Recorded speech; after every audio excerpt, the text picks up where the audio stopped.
There is a word that some families never say out loud, but which silently organizes who each member is allowed to be within the system. This word decides who receives the benefit of the doubt and who must constantly prove they deserve to belong. Who can make a mistake and be embraced, and who, when they fail, has that error stored as evidence of a pattern. Who is consulted and who is disregarded. Who is celebrated and who, when they grow or achieve something, finds not support, but a specific form of silence. The silence of those who would have preferred you had not succeeded. You know this silence.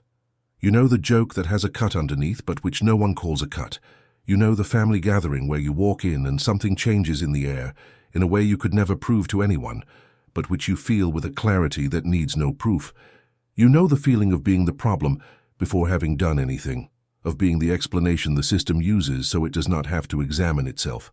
And you also know the confusion this produces, because these are people you love or have loved, people with whom you share history, a face, childhood memories, the smell of a specific house, and the confusion of loving someone who systematically diminishes you without being able to name the mechanism with enough clarity to understand what is happening is one of the most specific and loneliest burdens that exist.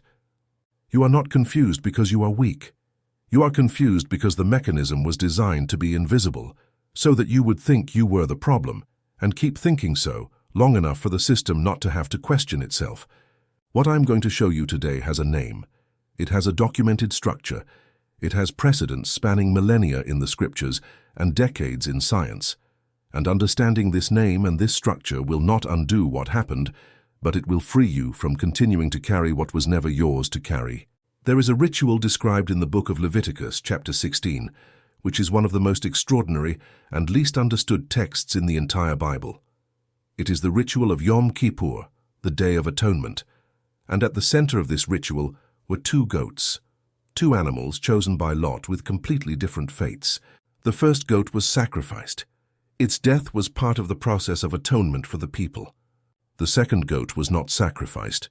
It was what scholars call the scapegoat, but in the original Hebrew, the name of this second goat is Azazel, A-Z-A-Z-E-L, and what happened to it was different from anything else in the Old Testament ritual system. The high priest placed both hands on the animal's head and confessed over it, aloud before all the people, all the iniquities of Israel, all the errors, all the transgressions, all the accumulated dysfunction of an entire community. And the weight of it all was symbolically transferred to the goat. And then the goat was led into the wilderness, far from the camp, far from the community, carrying what was not originally its own, carrying what the system needed someone to carry, so it would not have to carry it itself. The goat Azazel had done nothing wrong. It had not been condemned for a specific failure. It was chosen by the system, by the ritual, by what the group needed to happen, to be the receptacle for what the group did not want to examine in itself. And you know this feeling, not as a metaphor, as a lived experience. Researchers in the field of family systems therapy, based on the pioneering studies of Murray Bowen at Johns Hopkins University, and replicated by teams from USP and UNIFESP in the Brazilian context, have documented a mechanism that operates in dysfunctional family systems with a consistency that crosses cultures, religions, and socioeconomic levels. The technical name is identified patient, but the concept is Azazel in contemporary clinical language. A family member is tacitly chosen to carry and express the dysfunction that the system as a whole cannot or will not recognize in itself. This member is not chosen for being the weakest. Frequently, they are chosen for being the most sensitive, the one who perceives more, who feels more deeply, who has the lowest tolerance for relational falsehood. The system intuits unconsciously that this member will not perform the normalcy that protects the collective dysfunction, and so the system makes them the problem, the label, the scapegoat, the black sheep, before they can name what they are seeing. Research coordinated by teams from PUCRS in partnership with the Federal Council of Psychology identified that adults who occupied the role of scapegoat in their family systems of origin present a specific pattern of identity confusion in adulthood, a structural difficulty in distinguishing what they genuinely perceive from what they were taught to perceive, what they truly feel from what they were taught to feel ashamed of feeling, who they really are, from what the system needed them to be, not for lack of intelligence, but due to decades of receiving the wrong reflection from a source that should have been trustworthy. You are not confused because something is wrong with you. You are confused because you were used as a mirror for what the system did not want to see in itself, and mirrors cannot see themselves clearly while they are being used to reflect something else. Like this video now, if what I am describing names something you have carried for years without being able to fully articulate, like the video. Because what comes next is where we understand not only what happened, but how you stop carrying the weight that was never yours, and what it means to finally be seen by the one who has the authority to truly see you. There is a woman in the scriptures whose story begins in a place of worship, a place that should have been one of welcome and safety, and who even there was misinterpreted, accused, and disregarded by the person who should have had the most discernment to recognize what was before him. Her name is Hannah. Hannah went to the tabernacle in Shiloh year after year. She carried a deep pain, infertility in a culture where that defined a woman's value, and she still had to deal with Peninnah, her husband's other wife, who provoked her systematically, year after year, specifically during moments of worship. And when Hannah, in total despair, prostrated herself before God and prayed with an intensity that moved her lips without sound, the high priest Eli observed her and reached a conclusion. She was drunk. The text is brutal in its specificity. Eli did not ask what was happening. He did not call her gently. He accused her directly. "How long will you be drunk? Put away your wine from you." And Hannah, with all the pain she was carrying, in the moment of her greatest spiritual vulnerability, had to defend herself against a false accusation made by the person who should have been the first to recognize what she was going through. And the detail that changes everything in this story is that there is a being who saw Hannah at that moment with total clarity, who did not need an explanation, who did not accuse her, who did not misinterpret her, who did not need to be convinced that she was being sincere.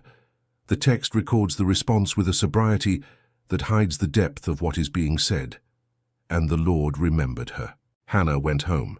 She ate, and her face was no longer sad, not because Eli changed his opinion, not because Peninnah stopped provoking her, not because external circumstances changed before the answer arrived, but because something in the encounter with the one who saw her correctly was enough to change what was happening inside her. And here is the Hebrew word that is at the heart of this story, and which is the heart of what I need you to carry after today. The word is El Roi, E-L-R-O-I. Two terms that form a name of God that appears only once in the entire Bible, and not in a temple, not in a moment of collective glory, but in a desert, spoken by a woman alone who had been cast out of her home. The name El Roi appears in the story of Hagar. Hagar was a slave, she was used, she was instrumentalized to solve the problems of others, and when she became inconvenient for the system, she was sent away with her son into the desert. Without resources, without water, with a child who was dying of thirst, she placed the boy under a bush, because she could not bear to see him die, and sat a little way off, weeping. And the angel of God came not with a speech about the purpose of suffering, he came with a question. "What ails you, Hagar?" And then, "Fear not, God has heard the voice of the lad." And she saw a well that was there, that had been there the whole time, but which her eyes, full of tears and despair, had not been able to see. And Hagar gave God a name that no other person in the scriptures had given before, El Roi, the God who sees me, not the God who will punish those who hurt me, not the God who will vindicate my cause in front of everyone, the God who sees me, here, in this specific desert, with this specific son in this specific pain that no one else around has the capacity or willingness to witness. You were misinterpreted. You were labeled with the label the system needed to place on someone. You were the Azazel of a group that did not want to examine its own dysfunction. And throughout years of carrying this weight, it may be that your deepest perception of what you are, who you really are, regardless of what the system said you were, has become obscured under the weight of reflections that were not true. El Roi is looking at that part of you now, not at the version the system constructed, at what you are before the label, beyond the label, regardless of the time you spent believing the label was you. And there is a Hebrew word that describes what happens when the gaze of Elroy finds someone who has been falsely accused or unjustly burdened with what was not theirs. That word is naka. N-A-Q-A-H. It appears in the scriptures translated as innocent, as clean, as exempt.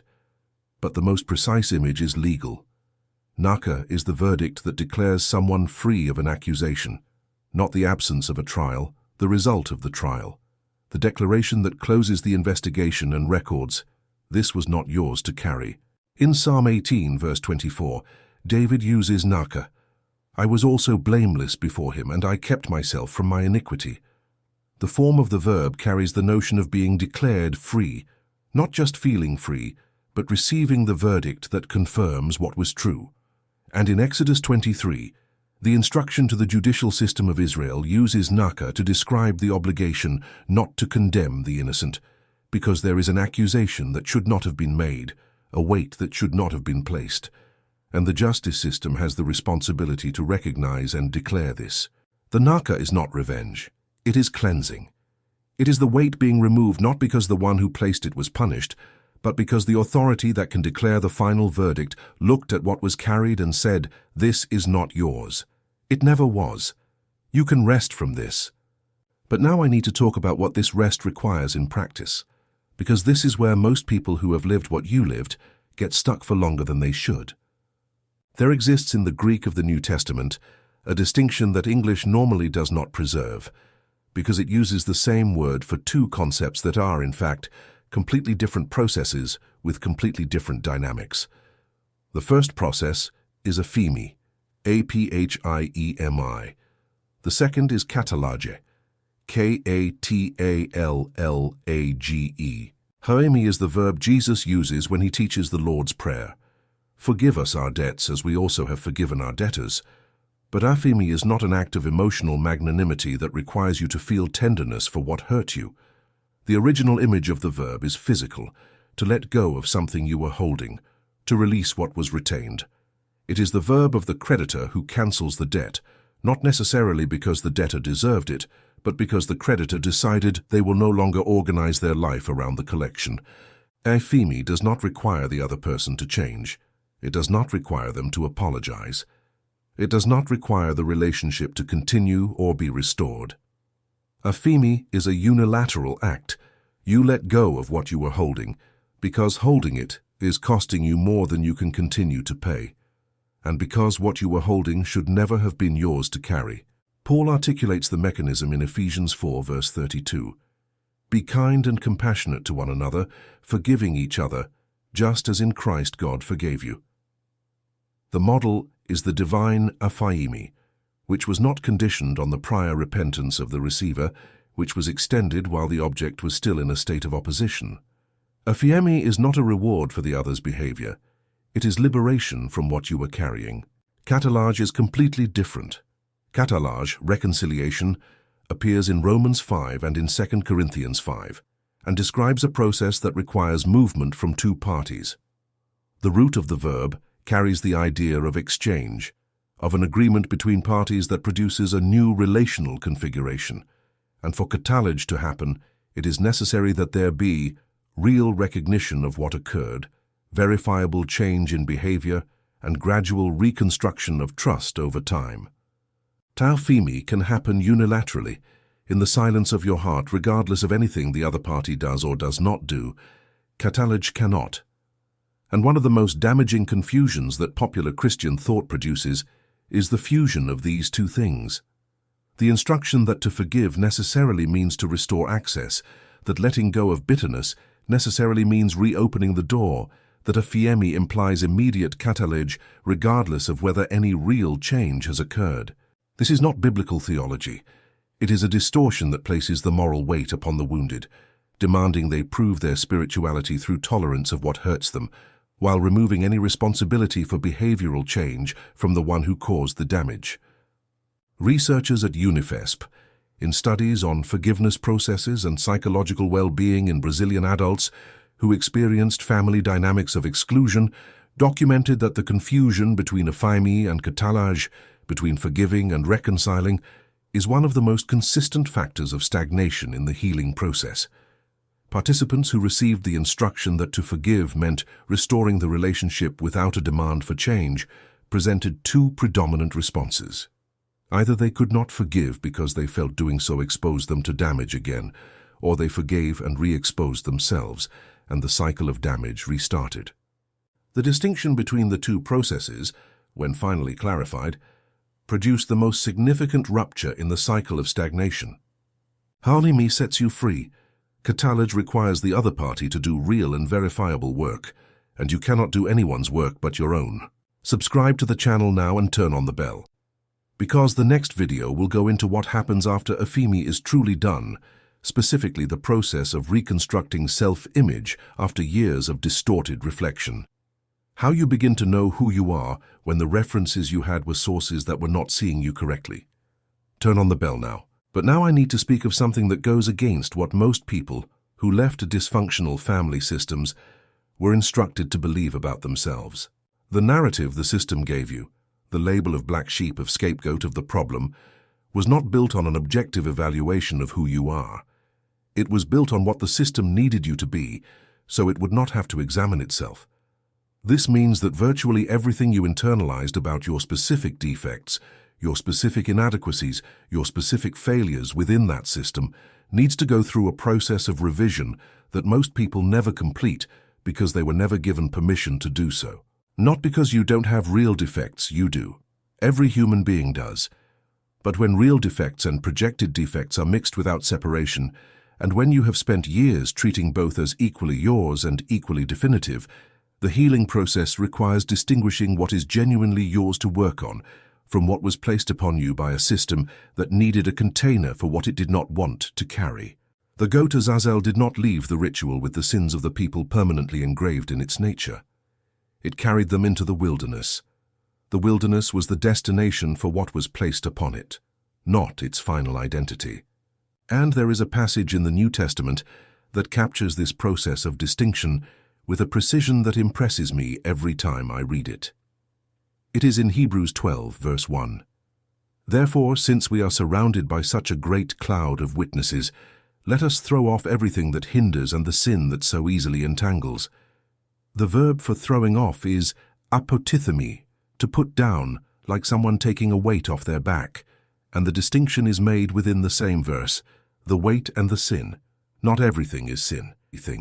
Part of what you carry is simply weight. Things that were placed upon you that are not yours to carry, that do not require repentance on your part because they are not your failures, that require only the act of putting them down.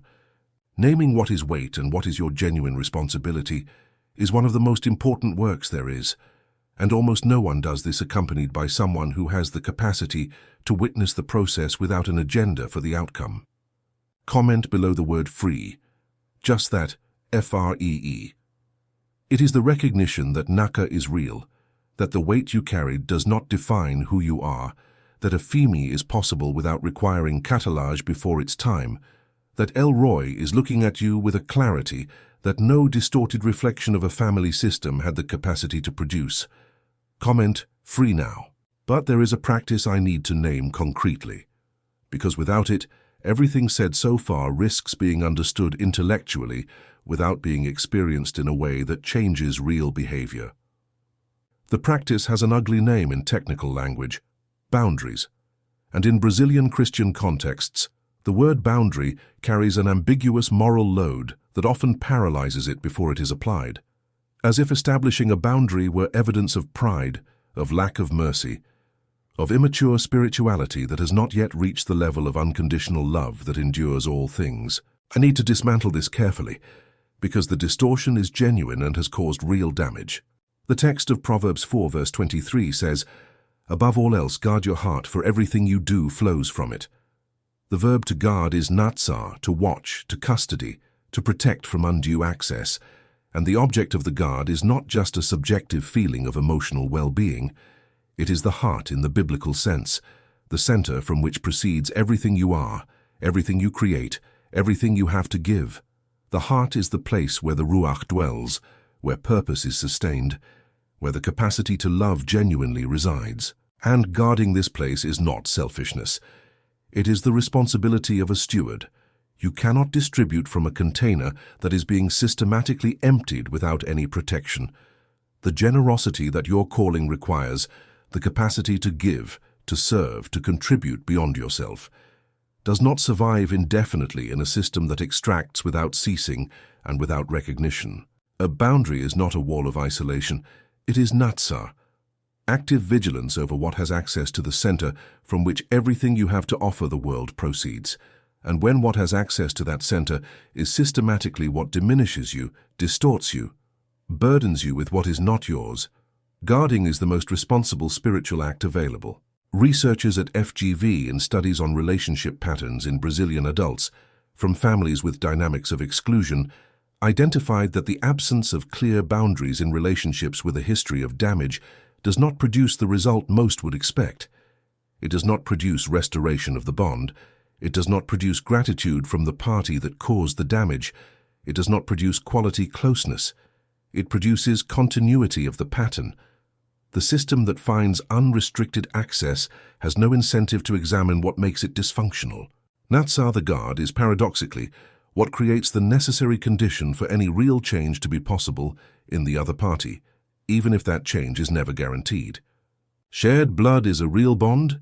Shared memory is a reality that does not undo itself. But neither blood nor memory confers upon anyone the right of unrestricted access to what you have that is most precious, nor do they eliminate your responsibility to guard what your calling needs you to preserve.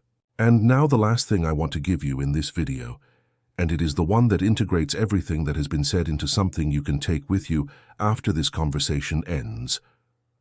The story of Hannah does not end with Eli being corrected, with Peninnah stopping her provocation, with the system around her publicly recognizing that it had judged her poorly.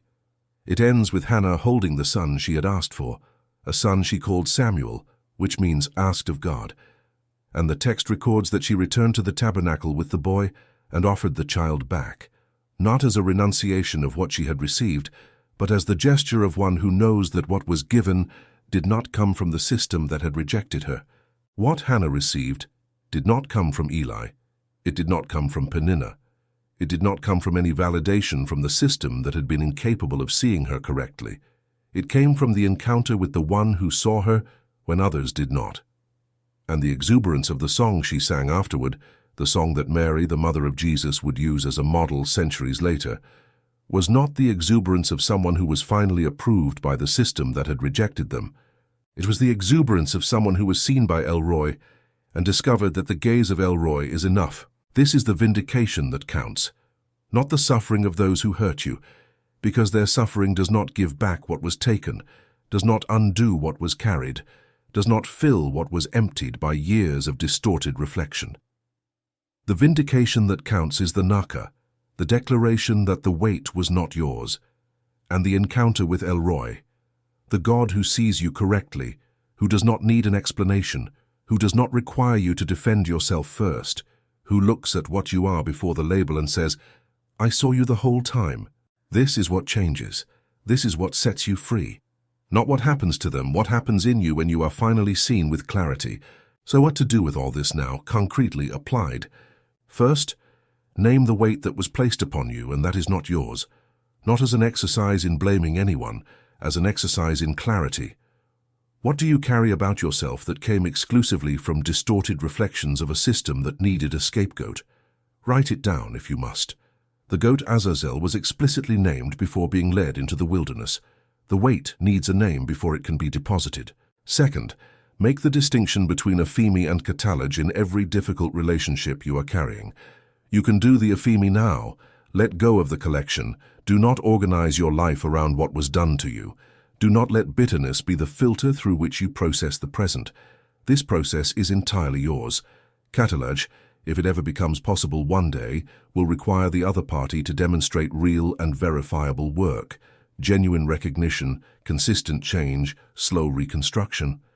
It is not spiritual ingratitude to demand this. It is what the biblical text requires for catalage to be real, and not just convenient for the one who caused the damage. Third, practice natsar specifically.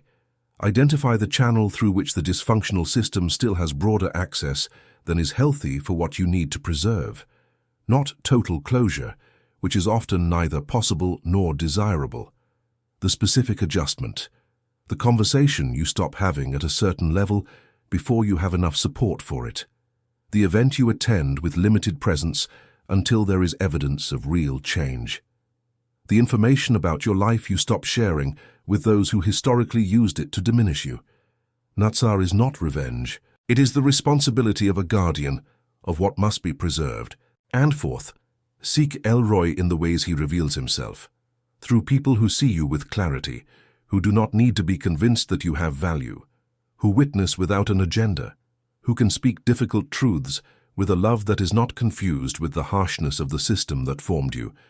Not everyone is capable of being that presence for you, but they exist, and part of the healing process is developing the discernment to recognize them, because one of the effects of the dysfunctional system is the clouding of that discernment. You learn to distrust those who see you well, because you are used to receiving the distorted reflection as if it were the true one. Elroy is not distant. He is in Psalm 139.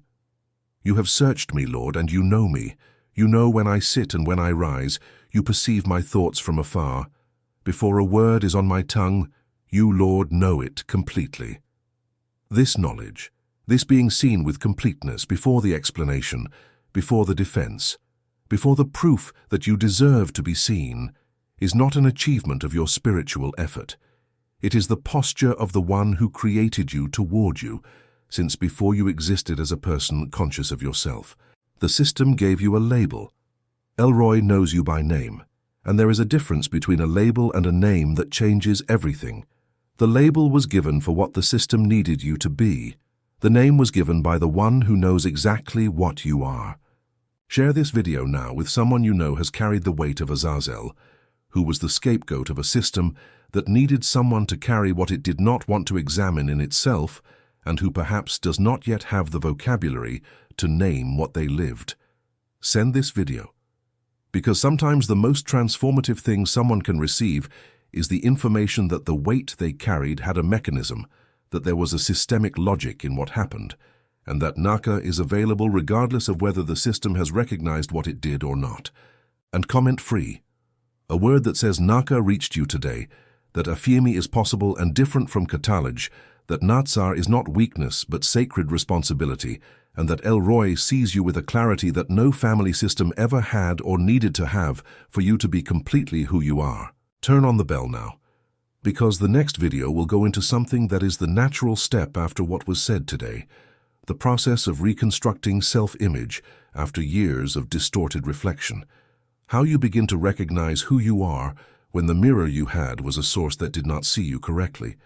This video is what comes after Afemi, and it is where most people do not know how to begin. Turn on the bell and don't miss it. Until then, the weight was not yours, it never was.